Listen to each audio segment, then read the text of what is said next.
Hey guys, welcome to Thulasi fun times. இன்றைக்கி வந்து மாடு தொட்டி போடலான்னு சொல்லிட்டு தவிடு மூட்டையை வந்து பிரிக்கலான்னு வந்தேன். அது எப்படியோ தெரில, மற்றவங்க தொட்டி போடக்குள்ளலாம் தவிடு மூட்டை பிரிச்சிருக்கு. நான் தொட்டி போட வர அன்றைக்கி மட்டும் தவிடு மூட்டை பிரிக்காமல் இருக்குது. நான் என்னோடய சயின்டிஃபிக் மூலம்லாம் பயன்படுத்தி பிரிக்கலான்னு ட்ரை பண்ணி பார்த்தேன், ஆனால் முடியல. அப்போ தான் தெரியுது நான் வேறு ஒரு பக்கம் பிரிச்சுட்டு இருந்திருக்கேன்னு. அப்புறம் இந்தாண்ட பக்கம் பிரித்தேன். அப்புறம் நம்ம நேரம் அதில் 2 தையல் இருந்திருக்கு. சரி, 2த்தையும் பிரிச்சுட்டு எப்படியோ தவிட்டை வாரிட்டு போயிட்டோம். நம்ம கூட பச்சை தண்ணி தான் குடிக்கிறோம், ஆனால் இந்த மாடுங்கள்லாம் தவிடு புண்ணாக்குன்னு சொல்லி பூஸ்ட் ஹார்லிக்ஸ் மாதிரி சாப்பிடுதுங்க. பூஸ்ட் ஹார்லிக்ஸ்ன்னு போட்டு கூட அதை கூட குடிக்க மாட்டேங்குதுங்க.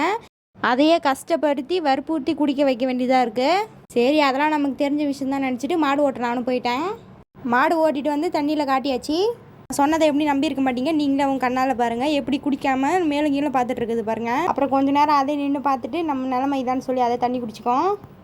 எப்படி 5 நிமிஷம் போராட்டத்துக்கு அப்புறம் நானும் ஓட்டிகிட்டு போய் மாடெல்லாம் நிழலில் கட்டிட்டு பில்லு இருந்துச்சு, பில்லு அள்ளி போட்டேன்.